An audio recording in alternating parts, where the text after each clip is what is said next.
How often in your life have you witnessed someone completely losing control due to anger, or even found yourself overcome by fury to the point of acting impulsively? Anger has the power to profoundly disturb the balance of the mind and drag a person into a state of near insanity in a matter of seconds. In this state, the ability to make choices and decisions disappears, leaving the person at the mercy of this momentary madness. It is as if the reins of our rationality slipped from our hands. According to Stoicism, this imbalance has its roots in an error in judgment. Anger leads us to create distorted images of reality, one after another. Thus, we do not see things as they really are, but rather as our anger portrays them. Fury acts like a corrosive acid that does more harm to the container that contains it than anything it is spilled onto. It erodes our ability to see the true nature of things. During his period of exile, Seneca, a prominent philosopher, statesman, and playwright in ancient Rome, dedicated himself deeply to writing a specific book on the emotion of anger, entitled On Wrath. This unique work not only addressed the nature of anger, but also thoroughly explored Stoic strategies and principles for avoiding and controlling this intense emotion. By immersing himself in this treatise, Seneca shared valuable insights into how the principles of Stoicism could be applied to the complexities of anger, highlighting his ability to intertwine philosophy with practical situations in everyday life. In the broader context of Stoicism, a school of thought that emphasizes virtue, reason, and acceptance of that which is beyond our control, Seneca provided a unique perspective on how to deal with emotions. Exploring his work not only offers us deeper insight into human psychology, but also reveals the richness of Seneca's contributions to understanding emotions and developing ethical living. By examining On Wrath in more detail, we can capture the essence of Seneca's ideas and their practical application in the pursuit of a more balanced and wise life. Number 1. Just wait. According to Seneca, the best medicine for anger is to wait until the initial passion that triggers it calms down and the fog that clouds the mind diminishes or dissipates. Anger is not a reliable companion for finding happiness. It harms our ability to solve problems and judge reality objectively. Anger makes us emotionally unbalanced and impulsive, unlike fear, which drives us to avoid challenging situations. While fear makes us want to run away, anger motivates us to confront and seek revenge. It's remarkable how even the most respected people can get carried away by anger and express hurtful words. For this reason, whenever you realize that you are about to get angry, it is advisable to remove yourself from the situation that is causing this emotion and postpone any action until your mind is completely calm. Even if this means rereading a message several times or waiting a few days before responding, it is preferable to do so calmly rather than acting impulsively out of anger. It's a good idea to seek advice from an impartial person who is not involved in the situation, especially someone who has no emotional ties to either party. However, if you are feeling calm and still want to send the message, you can proceed. However, it is important to recognize that if you write impulsively in a moment of anger, there is a high probability that you will regret it later. Therefore, it is wiser to choose not to send the message immediately. Instead, try activities that help you calm down, such as reading, meditating, or doing something relaxing like a walk, bike ride, or stretching. These actions can reduce muscle tension and help restore calm. According to the American Psychological Association, deep breathing is one of the most effective ways to quickly decrease the intensity of anger and anxiety. Even a method as simple as waiting for a moment, counting to 10, or repeating a reassuring word or phrase such as "it's okay, it's over," or "it's not worth it," can play an important role in calming angry feelings. Remember that anger is an emotion, and emotions are temporary. They don't last forever. It's natural to feel angry from time to time, but consistently using these strategies will help keep your anger under control, allowing you to express your feelings in constructive ways to both yourself and others. Therefore, incorporating these techniques into your everyday life can be instrumental in improving your anger management skills and promoting healthier, more balanced relationships. Number 2, put yourself in the offender's shoes. Seneca says, Let us put ourselves in the position of the man who is irritating us. In fact, it is an unwarranted estimate of our own worth that causes our anger and an unwillingness to tolerate treatment that we would inflict to others. Putting yourself in other people's shoes is an excellent practice for dealing with anger. When we feel irritated, we are often upset by other people's behavior, but it is quite possible that we have acted in the same way at some point in our lives. Reflect on how many times you have behaved this way, acting inconsiderately, whether verbally or emotionally, and think about whether this can help you understand the actions of others. Human nature is complex, and we have all, at some point, spoken cruel words or influenced others in a manipulative way, only to later regret our actions. These situations reveal that, as human beings, we share more similarities than differences in our emotional experiences and actions. Our emotions play a powerful role in our lives, often influencing our behaviors and decisions in ways we don't always fully understand. Sometimes we believe we are making free and rational choices, but in reality, our intense emotions can play a significant role in our decision-making, sometimes in a negative way. Understanding the interaction between emotions and action is a fundamental step towards personal growth. Awareness of how our emotions can lead us to act impulsively or destructively is the first step in changing this pattern of behavior. Recognizing that everyone faces similar challenges with their emotions allows us to practice empathy and understanding in our interpersonal interactions. In doing so, we can build healthier, more fulfilling relationships where respect, understanding, and forgiveness play a key role. Number 3. Calm the mind through art and music. As Seneca taught us, if you are a person who is easily irritated, it is best to avoid very tiring studies. Instead, engage in activities that don't leave you exhausted. Instead of burdening your mind with difficult tasks, feed it with lighter pleasures. Read poems that calm you down or be enchanted by old stories. Let your mind be pampered with gentler, more invigorating approaches. Give her a treatment of affection and revitalization. If you're quick to anger, Seneca believes that finding relaxing art or music can help put your mind at ease. These days, this is called expressive therapy. This therapy encourages people to express their anger through screaming, yelling, and hitting pillows, allowing them to release their emotions. In this context, pillows symbolize people from the past and unresolved problems. Additionally, the term therapy also includes the use of the creative arts to deal with anger, known as creative arts therapy or artistic expression therapy. Proponents of expressive therapy believe that the body can heal itself through creative expression and imagination. During anger management sessions, therapists help identify what causes anger and unresolved issues related to it. There are several types of expressive therapies for managing anger, such as music therapy, art therapy, dance therapy, drama therapy, and writing therapy. Each offers a unique way to help people deal with their emotions and manage anger. The positive influence of art, in its various forms, on anger management is undeniable. Among these art forms, music holds a special place because of its ability to deeply affect our emotions and mental states. Music has the power to influence our feelings, awakening a range of emotions that can range from enthusiasm to melancholy. When we use music as a therapeutic tool to control anger, it acts as an effective stabilizer of our moods.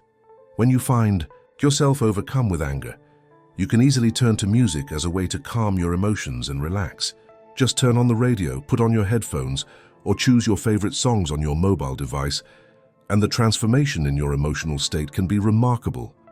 Music becomes a valuable ally to pacify the mind and heart, providing an escape from emotional turmoil and offering a haven of serenity. Experiencing a selection of music that evokes positive feelings or offers a sense of well-being can be an effective strategy for dealing with anger and thus restoring calm and tranquility in times of emotional turmoil.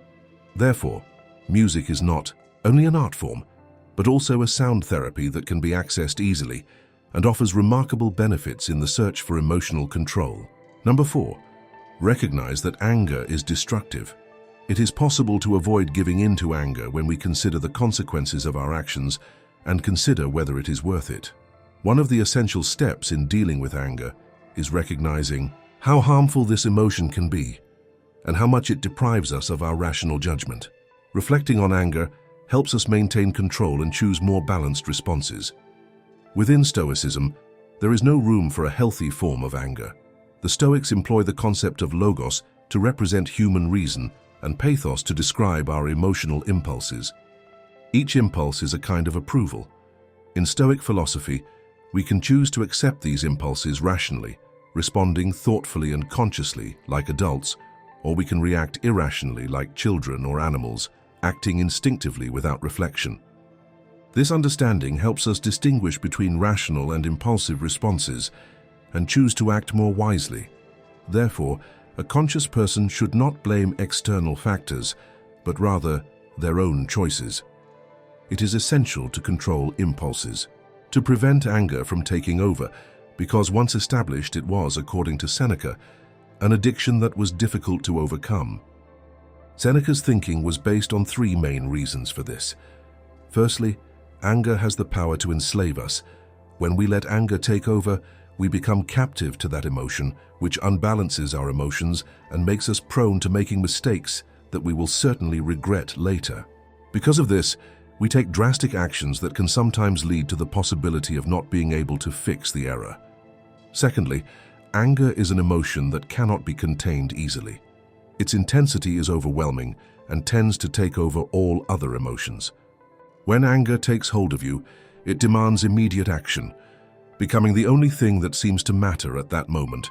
The minute you realize you are angry, it is already in control, and acting under its control is inevitable. Third, rabies is highly contagious. This emotion has the power to spread through a social group faster than any other. When anger reaches a critical level, people unite, acting as if they are part of a single force of destruction.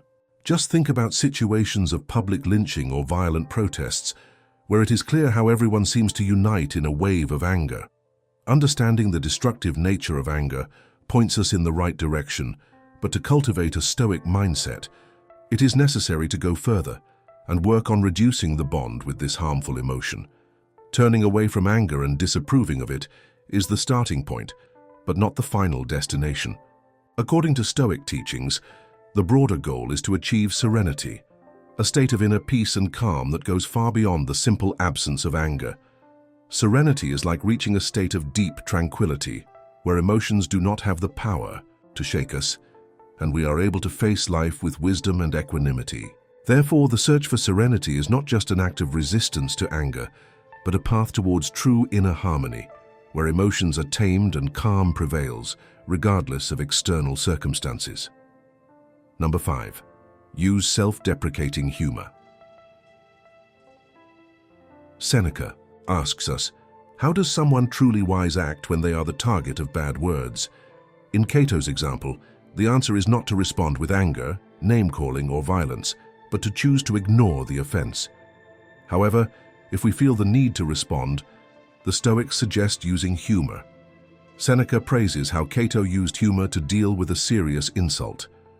This is what wise people do when faced with affronts. At one trial, Cato was spat upon by his opponent, Lentulus. Instead of becoming angry, Cato remained calm, wiped away his spit, and said calmly, "I assure everyone, Lentulus, that people are wrong to say that you don't know how to use your mouth." This is an example of humor, transforming an insult into a joke to disarm those who tried to offend. It's a smart way to deal with difficult situations. Laughter plays a crucial role in protecting our mental health and controlling the situation. When faced with an insult, when we laugh at an insult, we show that we do not take the offender and their hurtful words seriously. This attitude helps us prevent the insult from affecting us deeply, thus reducing unnecessary suffering. Furthermore, laughter has the power to take control of the situation out of the offender's hands. Instead of reacting with anger, fear, or sadness, which is often exactly what the offender expects, we choose humor as a self-defense tool. This response not only lessens the power of the insult, but also frustrates the offender. They will likely be disconcerted to see your attempt at provocation met with laughter. As a result, laughter proves to be an effective strategy for dealing with insults, promoting our emotional well-being and undermining attempts to hurt our feelings. Therefore, laughing in the face of an insult is not only a smart way to defend yourself, but also a way to maintain control over our emotions and our inner peace. Number 6, recognize your anger triggers and learn to control them. As Seneca teaches, it is therefore best to deal with anger as soon as it appears, giving ourselves a little space for expression, but controlling our emotions. Seneca advises that we pay attention to the things that make us angry.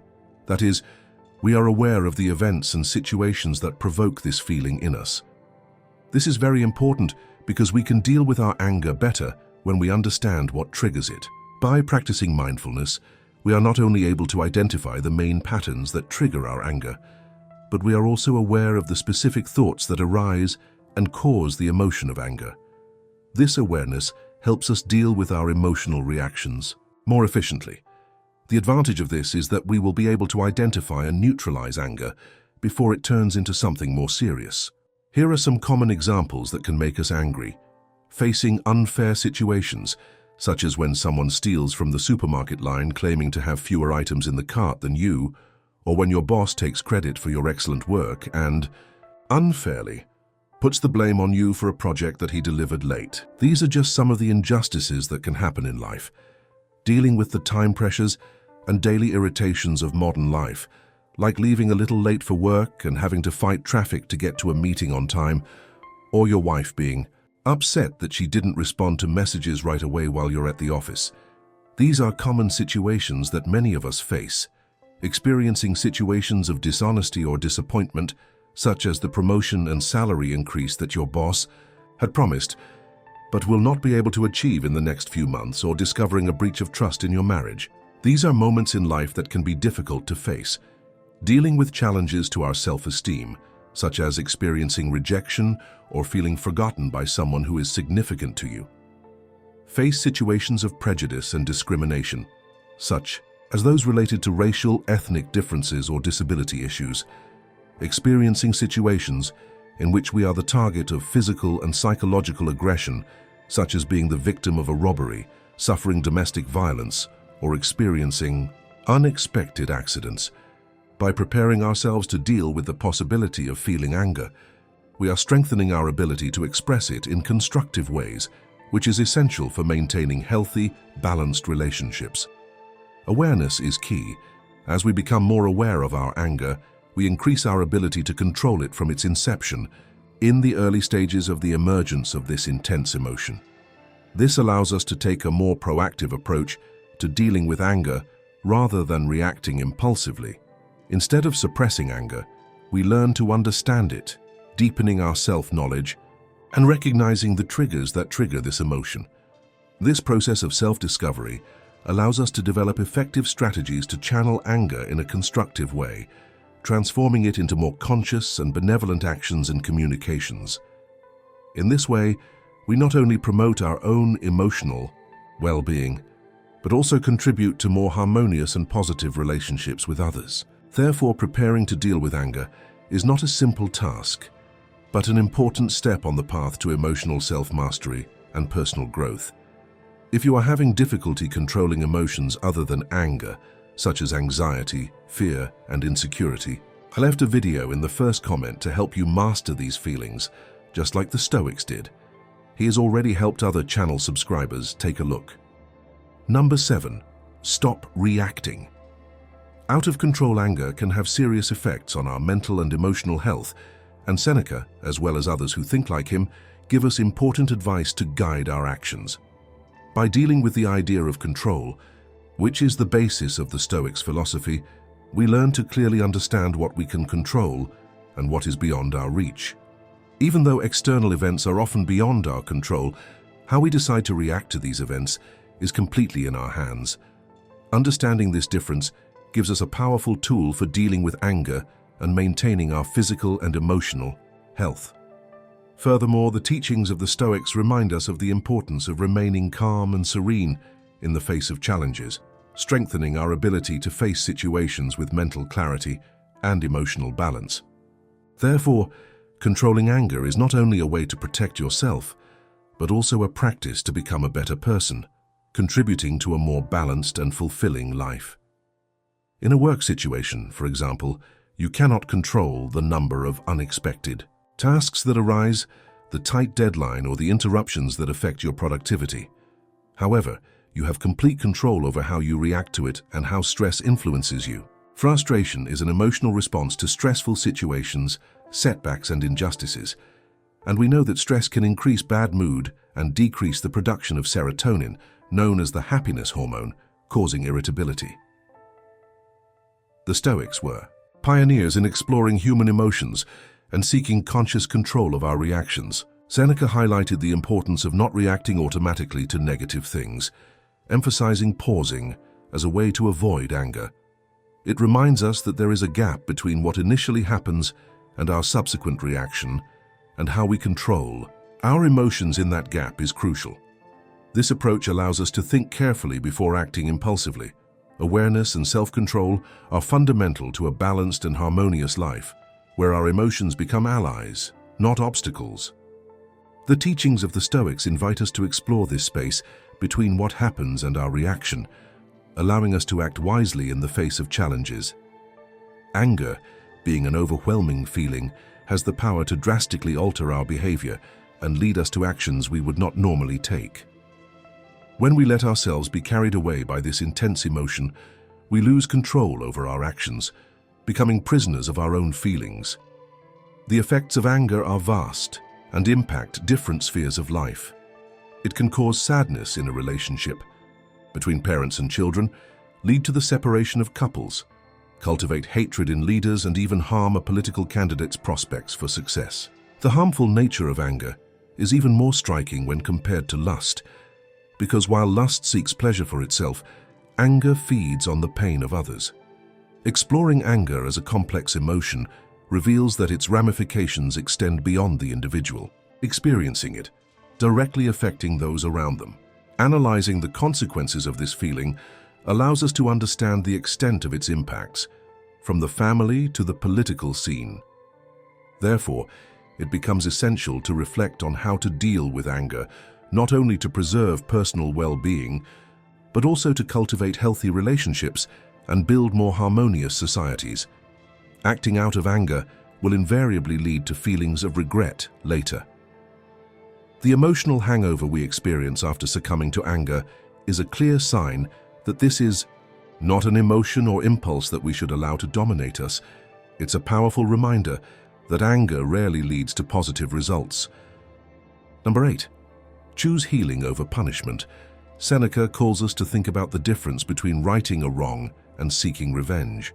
Revenge takes a long time and causes many injuries, leaving only resentment. We are often angry longer than we feel the pain caused by someone who treated us badly. Wanting revenge is common as a way of punishing mistakes. This is, in essence, what happens in the prison system. When someone commits a crime, the idea is to punish in the hope that the person will change and stop doing bad things. Unfortunately, people often leave prison in worse conditions than when they entered. Prisons are intended to punish those who committed crimes, seeking revenge. However, the world's most advanced prison systems take a different approach. They believe that the purpose of prison is to help the offender improve his moral conduct so that he can reintegrate well into society. This is in line with Seneca's idea that harboring anger only makes things worse, while the healing process promotes restoration while also acknowledging that something unfair has happened. Adopting this perspective can be helpful in situations where there is anger between people, placing the victim in the role of healer rather than seeking revenge. Revenge, which often intensifies anger, creates a cycle of negativity and bitterness. If we understand that anger in itself is harmful, it is wise to look for ways to release it, both towards ourselves and towards others. The importance of focusing on healing and understanding, rather than punishing and seeking revenge, highlights the need to find constructive ways to deal with anger.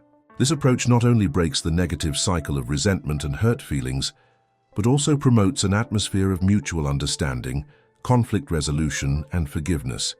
By opting for this approach, we provide space for personal growth and emotional healing, recognizing the ability of everyone involved to learn from experiences and overcome challenges. Thus, the goal is not just to avoid anger, but to transform its harmful impact into an opportunity for understanding and evolution. By choosing to understand and resolve conflict, we build a healthier, more positive environment where emotional healing and personal growth take priority over holding on to negative feelings and hostility. This approach not only benefits interpersonal relationships, but also contributes to building more empathetic and compassionate communities where forgiveness and the search for positive solutions are valued. Number 9. Don't look for reasons to be angry. We often become so focused on ourselves that we end up being sensitive and prone to anger. Living in a world full of comforts and luxuries, our ability to face difficulties diminishes, making us less resilient. We grow up being spoiled and create expectations for the world around us. When these expectations are not met, we often find ourselves overcome with anger. We lose our patience when we miss something important, when other drivers cut us off in traffic, or when a friend makes a joke that we don't like. Anger always seems to be ready to appear in different situations. Sometimes anger makes us feel a strange sense of satisfaction, almost as if it frees us. However, it is important to understand that life is full of unpredictable situations, and if we let anger overwhelm us whenever our expectations are not met, we will spend our entire lives. Angry Stoics, when dealing with everyday situations that may provoke anger, use a strategy called negative visualization. This means mentally imagining the worst possible scenarios, which, according to this philosophy, prepares them to deal with any setback with resilience and serenity. They understand that anticipating difficulties and considering all possible adversities helps reduce surprise and the emotional impact when they occur. Additionally, another valuable tool Stoics use to cultivate inner peace is gratitude. Instead of focusing on the reasons that could lead to anger, they actively look for reasons to feel gratitude. They recognize and appreciate the circumstances in which things did not go wrong, valuing moments of tranquility and harmony. Thus, the search for serenity becomes a constant practice, and gratitude plays a fundamental role in this process. For the Stoics, serenity is the true path to wisdom. They seek to transform their way of seeing the world, focusing on controlling their reactions to challenging situations rather than reacting impulsively with anger. Through negative visualization and gratitude, they strengthen their resilience and become more able to face difficulties with emotional balance and discernment, walking the path of serenity and wisdom. Number 10. Choose your friends wisely. Seneca says, "Choose men who are honest, easygoing, and self-controlled, the kind who will not arouse your anger and yet will tolerate." According to research by Harvard social psychologist Dr. David McClelland, the people you spend time with determine up to 95% of your success or failure in life. But Seneca realized this truth thousands of years ago. Anger spreads faster than fire. Therefore, if you know that you are prone to anger, you should not surround yourself with friends who trigger that anger or provoke you. Provocateurs are those people who tend to influence you to do things that you recognize are not appropriate, and perhaps you would not even want to do under normal circumstances. Make no mistake, they can be just as harmful as abusive and narcissistic individuals, as they also do not respect your boundaries. A provocateur could be a friend who smokes 2 packs of cigarettes a day and tries to persuade you to relapse into addiction and return to the destructive lifestyle that you have worked so hard to overcome. It could be a wealthy or financially irresponsible friendship that loves to consume unrestrainedly and constantly encourages you to spend beyond your means. Or even a family member who always gets involved in intrigue, gossip, and puts you in the middle of conflicts. The common point is that they disrespect your limits and can be toxic to your life. Often in social situations, it can be challenging to walk away as we become deeply accustomed to that person's presence, even if it is harmful. Maintaining control over our lives is crucial, remembering that the goal is to achieve mental tranquility. To achieve this, we must seek happiness in all our relationships, including both friendships and family ties. If you're starting to realize that you're involved in a toxic relationship that has the potential to negatively affect your life, don't despair. There are ways to deal with this situation. Establishing healthy boundaries is like building a sturdy fence around our lives, similar to a farmer protecting his land and animals. This fence acts as a protective barrier, keeping harmful influences out and at the same time protecting what is beneficial inside. This metaphor illustrates the importance of taking precautions to preserve our emotional well-being. Let's imagine that this well-built fence represents our personal boundaries, delineating the border between what we accept and what we reject in our lives. It allows us to enjoy the company of pleasant people who add joy and positivity, while at the same time avoiding socializing with those who bring discomfort, disturbance, and negativity. In this way, the practice of establishing healthy limits becomes a valuable tool to protect our emotional well-being, contributing to a more harmonious and balanced environment in our interpersonal relationships. So surround yourself with people who add value and joy to your life. Strengthen your barriers against harmful influences and create a healthy emotional space for your growth and well-being. Number 11. Practice self-reflection. Seneca says, "All our senses must be trained to acquire strength.